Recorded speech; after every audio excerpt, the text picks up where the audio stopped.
Cloud Gaming Report. I'm Zach, and in this week's episode we have a ton of games added to the GeForce Now library as officially supported titles, and we have a new GPU from AMD aimed at data centers that we possibly might see added to a cloud gaming data center near you. We don't have any words on pricing or anything, and really don't have any announcements from anybody saying that they're going to pick this card up, but it is nevertheless interesting news. So guys, without further delay, let's go ahead and jump right to the first topic, which is all the new games that have been added to the GeForce Now platform. So this week we have Distance, Donut County, Fear the Wolves, The Golf Club 2019 featuring PGA Tour, Russian Fishing 4, Strange Brigade, 2 Point Hospital. It's hard to not laugh after the Russian fishing game. Pro Evolution Soccer 2019, Scum, and Switchblade. Like, how's Russian Fishing 4 different than American Fishing? Anyways, I digress. The one game I actually have heard about a little bit is Scum from my buddy. He started playing it. It's like a super hardcore survival / fighting game.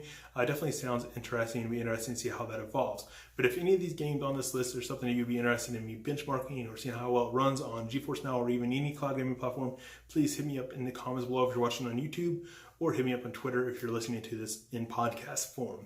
Moving on from there, we have the new GPU from AMD. This is the Radeon Pro V340. This is essentially two Vega 56 GPUs together. It does have 32 gigabytes of VRAM instead of the normal 16 if you had two of those smashed together, because normally those have 8 gigabytes of VRAM each. So double the amount of VRAM you might expect if you're just going to smash two Vega 56s together. So with that in mind, these new cards can support up to 32 people in a VM. Of course, for cloud gaming purposes, since it is just two Vega 56s, to be essentially, to overly simplify things, you'd probably only want two gamers on them, because the Vega 56 is roughly equivalent to a GTX 1070, in between that and a 1070 Ti, but closer to the 1070 side. So it's a pretty good gaming experience. We could possibly see something like this be a good advantage or a good fit for Shadow. They're upgrading their systems with the new CPU. Maybe they could use their old CPU they're upgrading from, combine them with this new Radeon Pro V340 and have like a cheaper tier for people. That'd be a pretty interesting setup, where you have a CPU that's not quite as good as the one with the P5000 and a GPU that's running essentially a 1070 equivalent. So you have not as good a performance, but maybe if it was $10 to $15 cheaper per month, it would give people an even better budget option. And combine that with Shadow's software, which is very rock solid. Of course, it might not be a good fit at all because it is AMD. So they probably have to rewrite a lot of things in terms of how they encode the frame on the server side to get that to you. So it might make more work than it's really worth.